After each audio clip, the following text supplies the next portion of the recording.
If I had to describe my sister-in-law in one sentence, I'd say she's a master manipulator who takes advantage of people without a second thought. My sister-in-law-to-be, Chelsea, is engaged to my brother Tom, and they're getting married in just a month. Earlier this year, they shared the big news with everyone after my brother popped the question on New Year's Eve. Tom was over the moon, and I could tell how much he adored her. He's always been the kind of guy who loves with his whole heart, and when he set his sights on Chelsea, there was no turning back. Naturally, our family was happy for him. He was in love, and we wanted to support him. So despite my own feelings about Chelsea, I tried to be happy for them too. But here's the thing. Chelsea and I have a history, and not a good one. In fact, I can't stand her. We went to high school together, and back then she was one of the worst people I had ever met. To put it bluntly, she was a nightmare. Chelsea was the queen bee, the stereotypical cheerleader who acted like the entire world revolved around her. And me? I was the exact opposite. I was the awkward, lanky, nerdy kid who preferred books over parties and never quite fit in. That was enough for Chelsea and her little clique of mean girls to make me their favorite punching bag. She didn't just tease me, she made my life a living hell. She would loudly mock my appearance, calling me names like pig or dork, just to get a reaction out of me. If I tried to walk away and ignore her, she and her friends would block my path, forming a circle around me so I couldn't escape.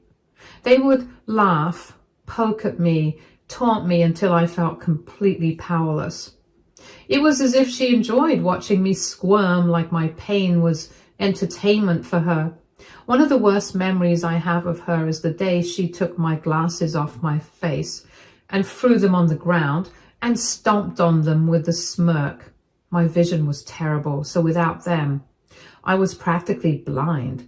I had no choice but to stumble my way through the halls, bumping into walls and lockers while Chelsea and her friends howled with laughter behind me. I remember feeling so humiliated, so helpless, and so angry.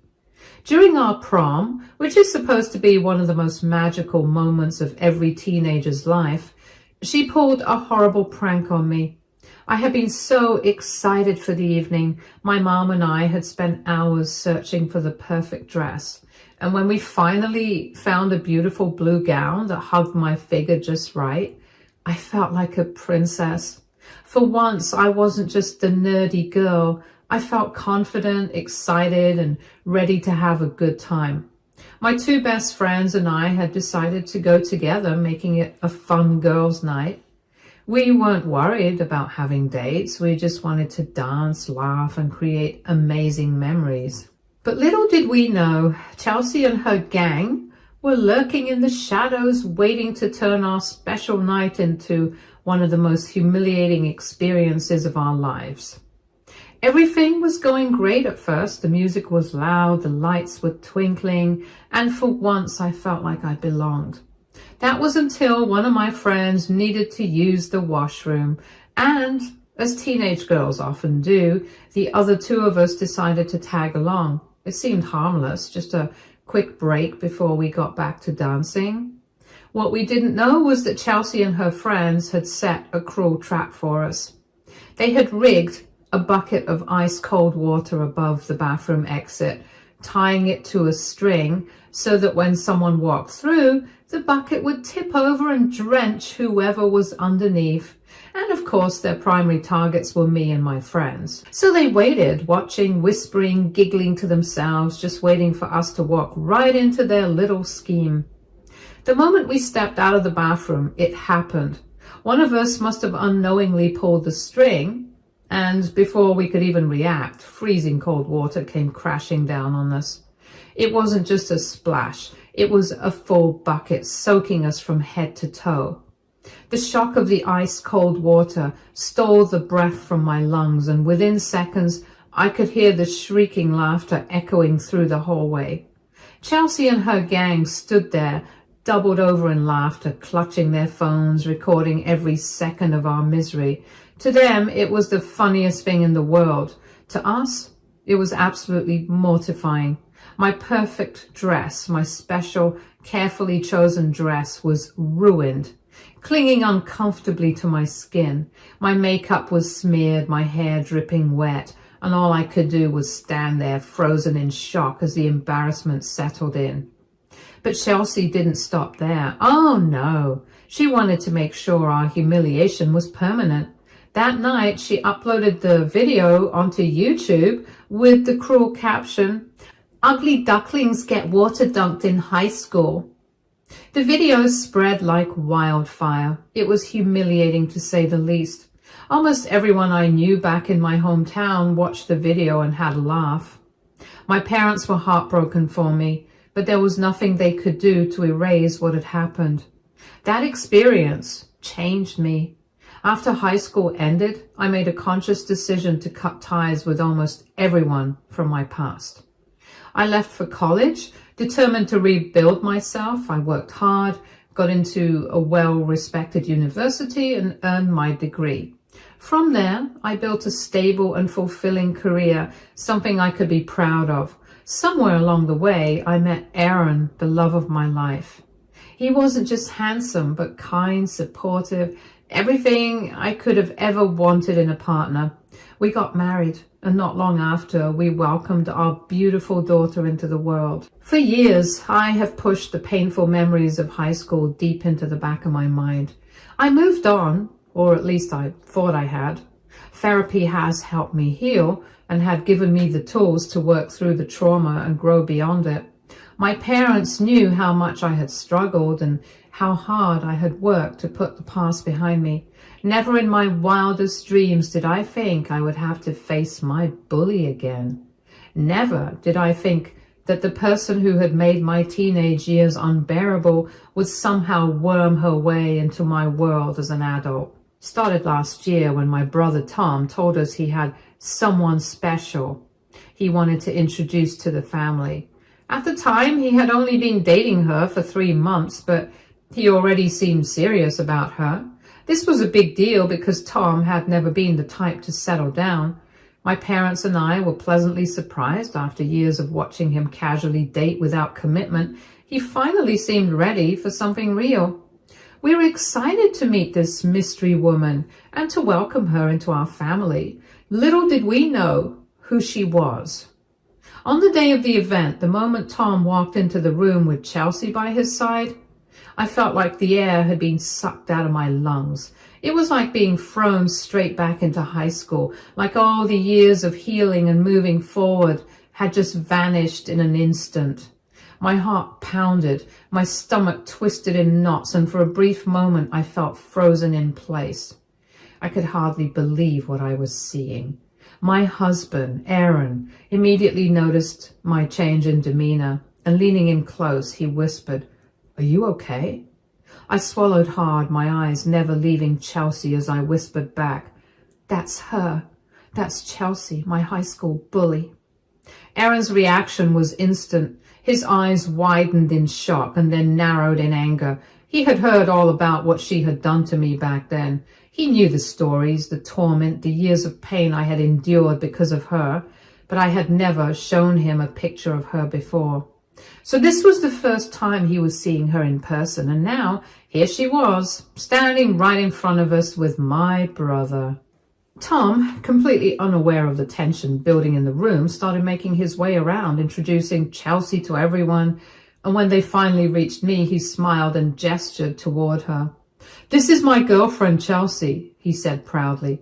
Chelsea, looking polished and confident as ever, extended her hand towards me, offering a polite smile. It was almost laughable how she stood there acting like we were strangers, as if she hadn't spent years making my life miserable. I didn't take her hand. Instead, I glared at both of them before turning to Tom, my voice sharp and filled with disbelief. "What are you doing with her?" Tom's smile faltered, his brow furrowing in confusion. "What?" he asked, clearly not understanding why I was reacting this way. I let out a bitter laugh, shaking my head. "Are you serious? Her?" I pointed at Chelsea. "You're dating her?" Tom looked between the two of us, trying to piece things together. "What's going on?" he asked again, his confusion growing. I didn't hesitate. Loudly, so there was no room for misunderstanding, I said, "Tom, remember when I was bullied in high school? She was my high school bully." Tom blinked in shock and turned to Chelsea, searching her face for an explanation. Chelsea looked a bit confused, and then suddenly her eyes widened as recognition hit her. "Oh my God," she gasped. "It's you! I had no idea that you were Tom's sister." I scoffed, folding my arms. "Yeah, well, I am. What the hell are you doing with my brother?" Tom, still looking completely lost, turned from me to Chelsea. "Wait, what?" he asked her. "What is she talking about?" I didn't wait for Chelsea to answer. Instead, I looked straight at my brother and said, "This is the same girl who made my high school years hell. She bullied me. She humiliated me. She made me cry almost every single day." Chelsea, to my surprise, suddenly launched into a string of desperate apologies. "I swear I didn't know," she insisted, her voice urgent. "Tom, I had no idea she was your sister." She then turned to me, her hands clasped together as she pleaded, "I'm so sorry. I was young and stupid, and I wasn't thinking. If I had known you were Tom's sister, I cut her off with a bitter laugh. "Oh, so if you had known I was Tom's sister, then you wouldn't have bullied me? But since I was just some random girl, it was perfectly fine to treat me like garbage." Chelsea's face paled. My parents, who had heard me talking, suddenly quipped, saying that they remembered Chelsea now that I had mentioned the past. "This is why you looked so familiar when you walked in," my mother said. My parents knew exactly how much I had cried because of Chelsea and her gang of girls bullying, as she had called to school multiple times and had even talked with Chelsea's parents to try and resolve things. This is when Tom finally understood. He had always known that I had been bullied in high school. He wasn't oblivious to the struggles I had faced back then. But because he was 4 years older than me, he had already graduated before I even entered high school, so he had never seen any of it firsthand. Of course, he had no idea that it was his Chelsea who had put me through all that. Whether she truly hadn't realized I was his sister, or she was just pretending to be clueless, one thing was clear. She had never told Tom anything about the kind of person she had been back in high school. I was certain that even if she had recognized my last name, she wouldn't have admitted to him that she was a former bully. After all, who would proudly confess to tormenting their classmate, especially when their victim turned out to be the little sister of the man they were currently dating? With a dazzling fake smile plastered across her face, Chelsea said, "You know, I've always wondered where you've been all this time. And I'm just so happy that we finally have a chance to reconnect. I genuinely like your brother, and I really hope that we can get along." I wanted to laugh in her face. Wondered where I was? The same girl who made my life a living hell, who laughed while I was humiliated over and over again, and who uploaded a video for the whole world to mock. She had been wondering about me? Please. It was the most obvious attempt at damage control I had ever seen. But for Tom's sake, and for the sake of keeping the peace, I swallowed my anger and forced myself to stay quiet. The rest of the lunch was just as infuriating. Chelsea was trying to effortlessly paint herself as the sweetest, kindest, most innocent person in the world. My parents seemed cold with her, as they knew exactly how much I disliked her. After the event, Tom called me later to talk. He told me that Chelsea had told him everything, and while he was sorry I had gone through a difficult time in high school, he still hoped I could be cordial with her now that she was his girlfriend. He went on and on about how much he liked her and how she had grown up from her immature high school days. I told him that while I was happy for him and hoped she had genuinely changed, I still wasn't entirely comfortable with him dating her, considering how miserable she made my high school experience. I recounted the many incidents she had put me through, but instead of sympathy, my brother just snorted and told me to get over it. He pointed out that high school was years ago and that I was no longer a helpless teenager who could be bullied. Rather than dwelling on the past, he said, I should let it go and be polite to Chelsea. He assured me that he had spoken to her as well and that she was ready to move on and that she was actually excited to get to know me after all these years. Looking back, I suppose the right thing would have been to put my foot down and refuse to talk things out with Chelsea. But seeing how much my brother cared for her, I didn't want to create unnecessary drama, especially if she was going to be a serious part of his life. So I agreed to stay cordial with her. Since then, Chelsea and I have always been polite to each other. She can be a bit too friendly at times, but I make sure to maintain my boundaries and never let myself get too close. However, this year, after they announced their engagement, Chelsea personally reached out to me to ask if I could be one of her bridesmaids. Given our history, I never expected that.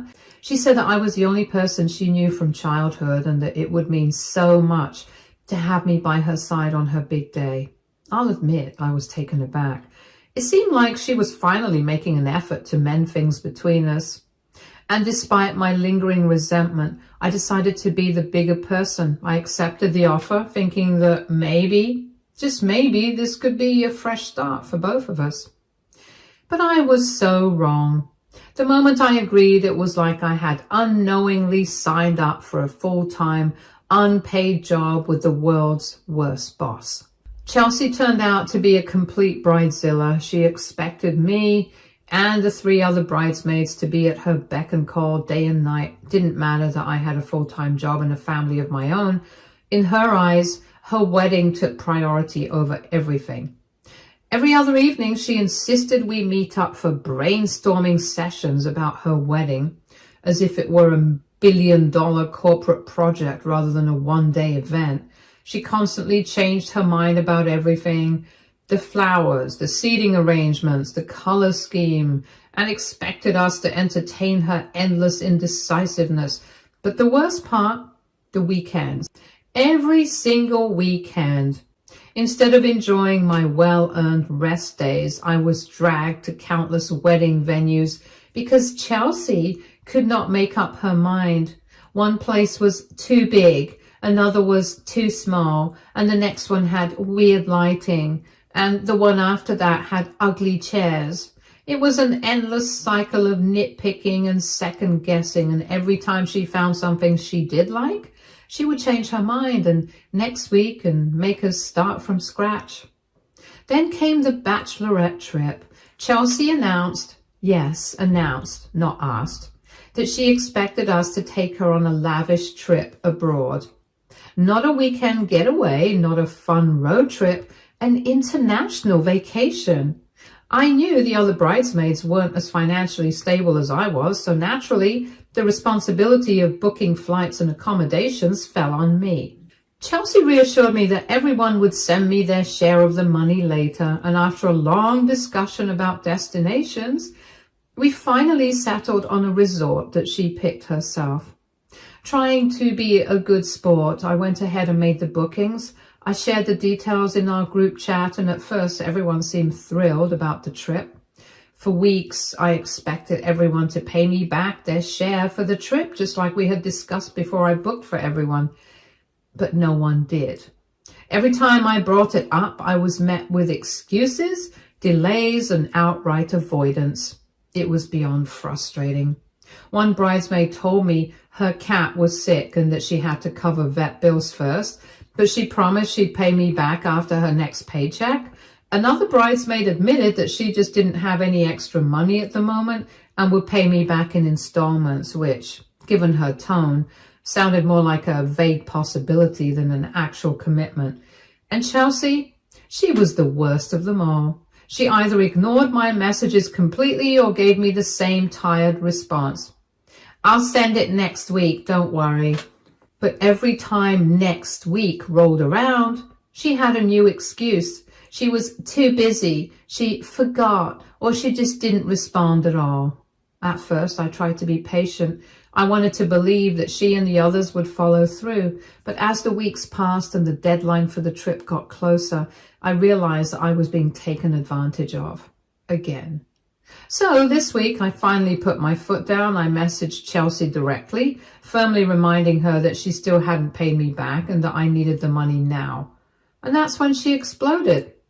Out of nowhere, she started yelling at me over text, ranting about how she wasn't a beggar and that I had no right to keep pestering her for money every day. She accused me of being overbearing and too demanding. And then the cherry on top, she had the audacity to say that as her bridesmaid, I should gladly cover the cost of her trip so that she could go for free. I was stunned. I immediately shot back, telling her that this wasn't some casual dinner or a spa day in the city. This was an international trip that cost a lot of money. I had planned everything to match her preferences, and I had been more than patient, waiting for her to pay me back. I reminded her that she had chosen an expensive resort and that I had booked it just for her because she had insisted on it. But Chelsea did not care. Instead of acknowledging how ridiculous she was being, she doubled down, telling me that I was being stingy and that if I was truly a good bridesmaid, I would be gracious enough to just cover the cost and not make such a big deal out of it. At that moment, it became crystal clear. Chelsea had never planned on paying me back, not a single dime. She kept yelling at me, claiming that I was ruining her dream bachelorette by arguing over money. She called me a party pooper for standing my ground and insisted that I was making a big deal out of nothing. She even went as far as pointing out that I was financially well off, so I could easily cover the entire trip out of my pocket, implying that I was just being selfish by expecting her to pay her fair share. That was it for me. I told her straight up that regardless of how much money I had, it didn't mean she was entitled to anything for free. My financial situation wasn't her personal piggy bank, and I wasn't about to let her walk all over me like she used to in high school. And then she lost it. She screamed that she had changed her mind. She no longer wanted me as her bridesmaid. And just like that, she fired me from a role I hadn't even wanted in the first place. But the real kicker? She then informed me that she and the other two bridesmaids would still be going on the trip without me. I literally paid for the entire trip with my own credit card, and yet this girl had the audacity to disinvite me from a trip I had fully funded? The nerve. I was so furious I could feel my hands shaking, but instead of arguing further, I just cut the call. I knew if I kept talking, I'd say something I might regret. Not because she didn't deserve it, but because I refused to stoop to her level. But now I have half a mind to cancel every single one of those bookings, because if Chelsea thinks she's going to waltz onto a trip I paid for without even acknowledging what she's doing, she's got another thing coming. AITA Update 1. Chelsea really thought she had me wrapped around her finger. She thought she could use me to pay for her dream bachelorette trip, kick me out as her bridesmaid, and still go on the trip like nothing happened. Absolutely not. I'm not the same girl from high school that she could walk all over. And thanks to everyone's advice, I went ahead and canceled the entire trip. Every single booking. I wasn't about to let Chelsea and her little crew go on a fully paid vacation at my expense. And I made sure she knew exactly why. I dropped a message in the group chat informing them all that since Chelsea had removed me from her bridesmaid group, I had decided to cancel the trip. I worded it carefully so that Chelsea couldn't twist the story and play the victim. Then, without waiting for their reactions, I left the group chat.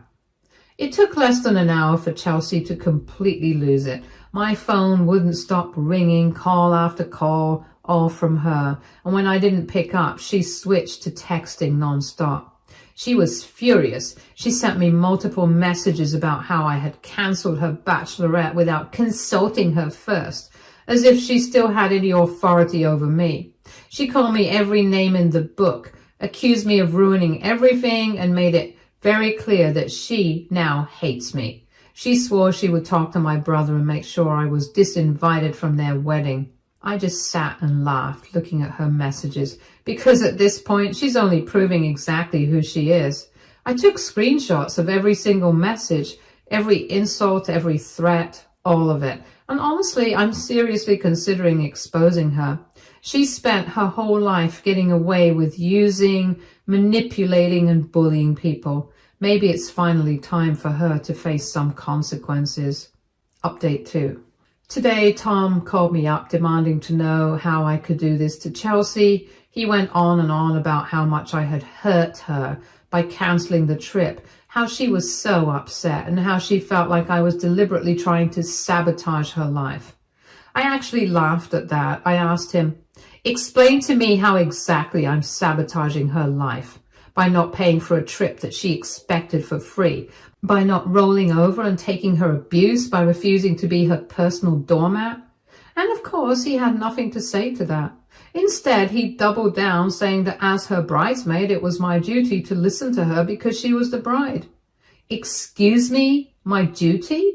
I reminded him that I never asked to be her bridesmaid. She was the one who invited me into this mess, and I tried to be civil for his sake. I tried to be helpful, but Chelsea took advantage of that kindness and turned into a full-blown bridezilla, demanding I cater to her every whim, constantly expecting me to drop everything for her, and then trying to force me to pay for an entire trip abroad without ever intending to pay me back. Tom then pulled the most ridiculous argument yet. He said, "Well, if you were so upset about the trip expenses, you could have just talked to me. I would have paid for it out of my own pocket." And that's when I shut him down. "Great. So why don't you go ahead and pay for Chelsea's bachelorette trip now? You can still book the same resort, buy her flight tickets, and handle it all yourself. Problem solved. That way, there's no reason for you to be calling me about this, because my issue isn't with you.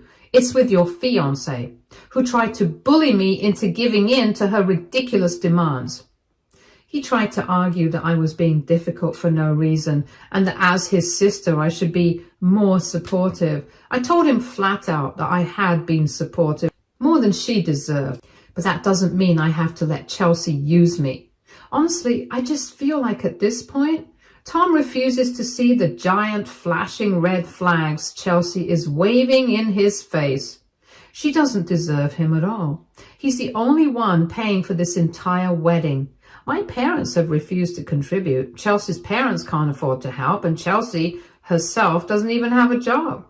So my genius brother is out here shouldering the cost of an extravagant wedding while his fiancée acts like an entitled brat and expects other people to fund her lifestyle. Update 3. This week has been exhausting.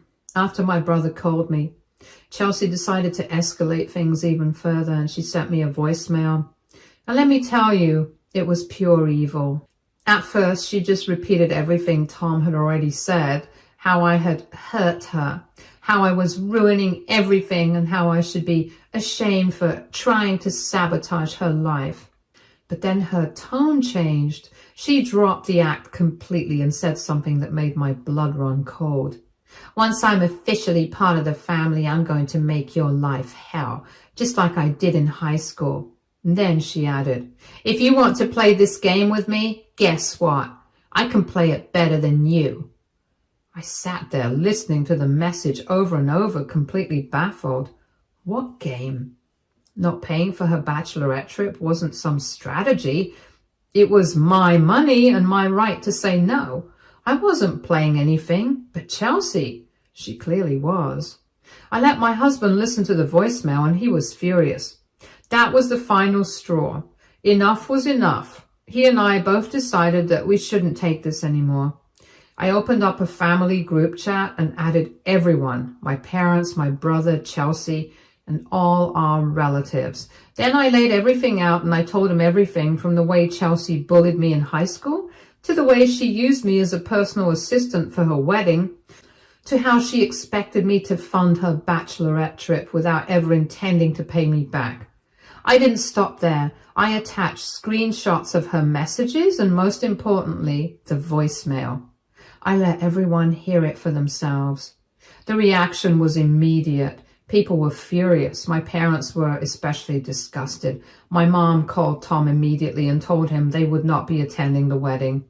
She also told him that if he actually went through with this wedding, despite everything Chelsea has done to me, then he might as well be out of our lives. As for the rest of the family, they're completely on my side too. Even the relatives who usually stay out of drama are now dropping out of the wedding and want nothing to do with the both of them. At this point, I can only hope that this finally makes Tom wake up, because if he doesn't, he's going to learn the hard way exactly who he's marrying.